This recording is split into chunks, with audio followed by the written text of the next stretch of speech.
small business have a big presence by making TV affordable. Beyond ads, biz brands can have a channel presence with their content.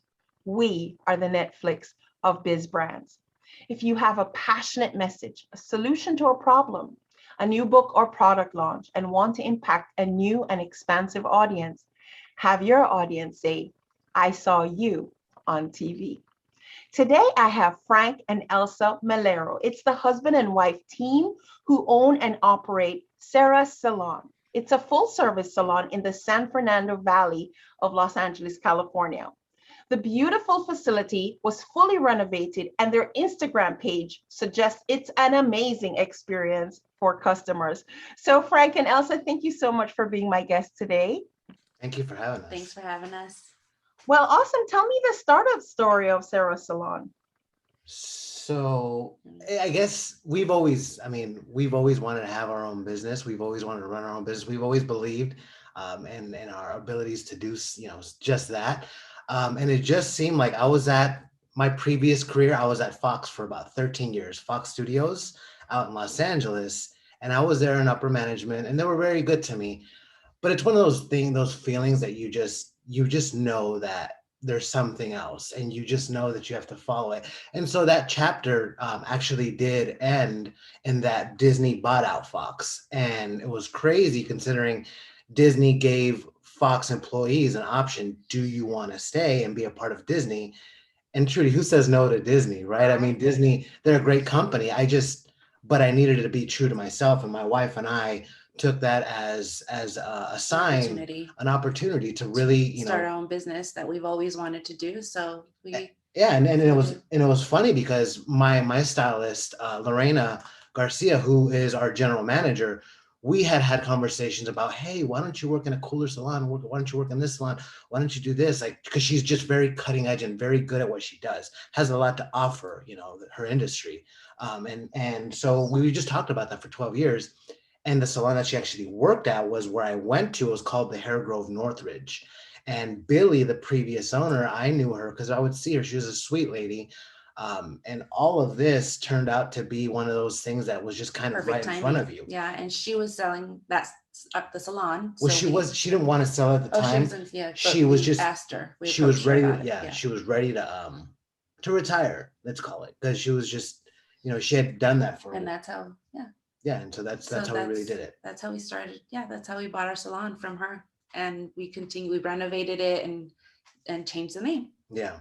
Well, I don't know what it looked like before, but I have to tell you, the Instagram pictures, it looked amazing. If you weren't so far away, I'd be visiting you guys. That's for sure. So tell me, you say full service salon. What does that mean? Full service. So we do hair, obviously hair. We do nails. We have an esthetician. She does facials, microdermabrasion. We do eyelash extensions. We have a glorious body sculpt. They're body sculptors. They do lymphatic drainage. Everything non-invasive, like laser lipo. And it's just amazing work that she does. It's amazing. Waxing, eyelashes, everything. Yeah. Go in the morning. And come out looking completely different. From head to toe, literally. That's honestly our goal. And it was cool because I was already there. I mean, that one of our favorite things about this salon was that all of the stylists that were at the Hair Grove, they stayed with us. All of them. They all stayed with us, and they've been there for a while. We've also brought in other stylists and that have offered us so much. This body sculpting team that is so cool. My wife's a registered nurse, so she knows a lot about these things. So it was just really exciting, really cool to keep everyone and just keep it moving type thing. Okay, well, let me ask you this. Since it's a husband and wife. And so I run the day-to-day. That's my job, right? I run the day-to-day operations. But the biggest thing for her is she's brought that awareness to this salon and that cleanliness. And it's weird considering this global pandemic hit and floored all of us. It kicked all of our butts, right? But we managed to find a way to spin that and to give our clientele, to give our stylists a lot of security, knowing your owner's a nurse. She knows this. This is her thing. We designed our salon to be clean, to be open, so that it's not that it's the least amount of work possible, but we like straight, timeless lines. And it just makes it so it's easier to manage and maintain and keep clean. There's nothing that's hidden. Like we want people to know, like, this is dirty. You're gonna see it, and we need to keep that clean. So that's just really something that she took highly. And another thing is like how is it like working together? I love it.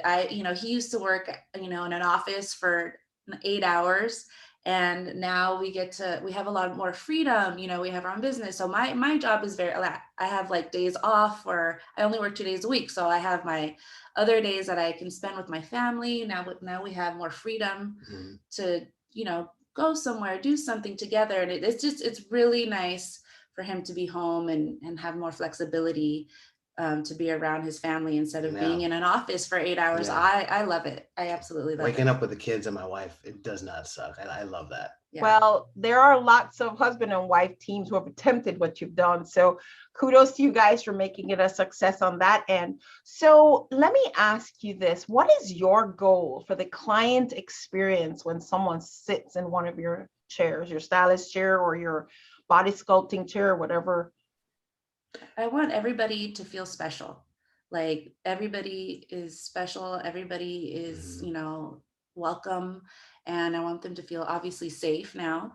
And I want them to think feel so much better leaving this place. Like, oh my God, they made me feel so special. And that's what my goal is. It's a sacred part of our journey. I think it's very spiritual, let's call it. I think it's very beautiful when you take care of the one body that you have, and it's a form of therapy, right? When you go and you sit in that chair and you talk to that person who you talk, and people don't realize that's therapy. And not only that, you're taking it one step closer to make yourself even more beautiful, because we believe everyone is beautiful regardless of what you believe in or don't.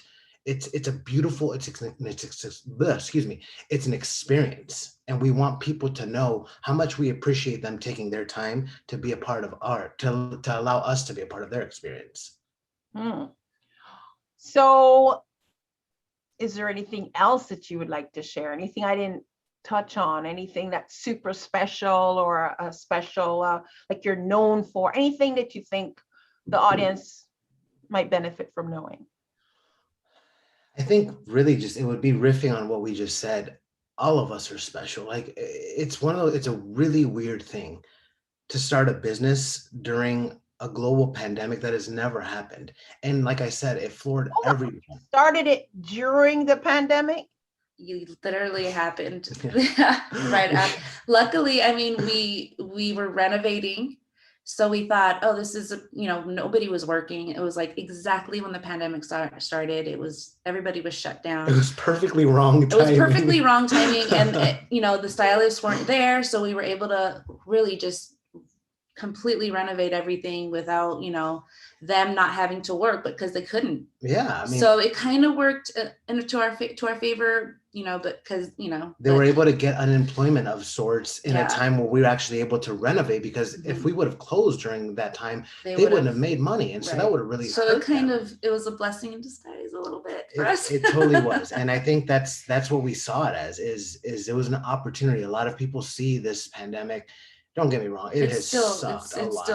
Yeah. Because people are scared to come, and, and it's a difficult time. But I think for Elsa and I, we're trying to give it space. We're trying to understand what this is trying to teach us. We're seeing that this is also our teacher, these difficult circumstances. And it's crazy considering that you would think that this would just be awful, that this would split us apart, but this made us closer.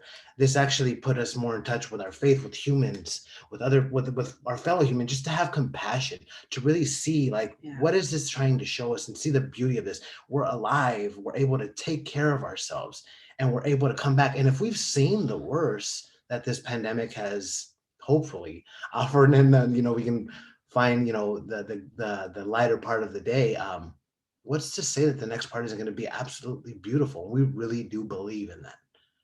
Do you take care of men too? Yes, that's actually Lorena. That's how I started there. She was a full-time barber before, and now we're really trying to get men in there, because women, you guys do such a good job of taking care of yourself and being aware, self-awareness, and guys are just now picking up on that. And I think that's super cool. And we want people to know, hey, this can be men and women. Yeah. It doesn't have to be one or the other. It can be old, young, everyone can be a part of this. So yes, absolutely, we take care of men. Well, my daughter, her husband and herself often go to the spa together. So you Oh, may there- want to really talk to those husband and wife teams, or maybe those brides to be and so forth. Let me use, you mentioned the stylist, you mentioned working, the pandemic and everything, but I also saw that you're hiring currently. Mhm. So what is your capacity? Because the pictures showed like a string of stylist stations. So what's the capacity? So it's a 3,010 square foot salon. We designed it to be 20 hair stations. That's the first part when you first walk in. So 20 hair stations. We have 5 nail stations. We have 3 rented rooms, and that one of them is our full-time esthetician. The other one is a nail technician who also does eyelashes. And the third room is The the sculpting. body sculpting team. And then we also have our back bar. So I would say we have 25, 30, I best 30, 32 people that are able to work there. And right now we are at 13 because we have to follow the COVID protocols. Sure. So, but we've really been, just that's our biggest thing is making sure that we're spaced apart. Like that's why we've left it. Every other chair is left open so we can follow those protocols. So hopefully we'll get over this pandemic soon and we can go back to some sort of normal. All right. Yeah. Well, the most important thing is, how can people follow up with you? Our website, I would Yeah. say our website, And our Instagram handle. yeah, our Yes. website is serassalon.com, SERAS salon, SALON.com. And I guess just to clarify, it's Seras for people, because a lot of people see it's a Spanish accent. It's Seras, not Seras, because there's no Sarah, but it's Seras. Basically, for us, translating into "you will" in English, Spanish, it's a riff that we came up with. Mhm. That's very dear to our hearts. But it's serassalon.com, or our Instagram is Seras Salon. Okay, well, awesome. Frank and Elsa Melero of Seras Salon in San Fernando, Seras Salon, San Fernando Valley, Los Angeles, California. Guys, it was amazing having you on today. Thank you. And it was just amazing. So thank you so much for being my guest today. Thanks for having us. We had fun. Thank you.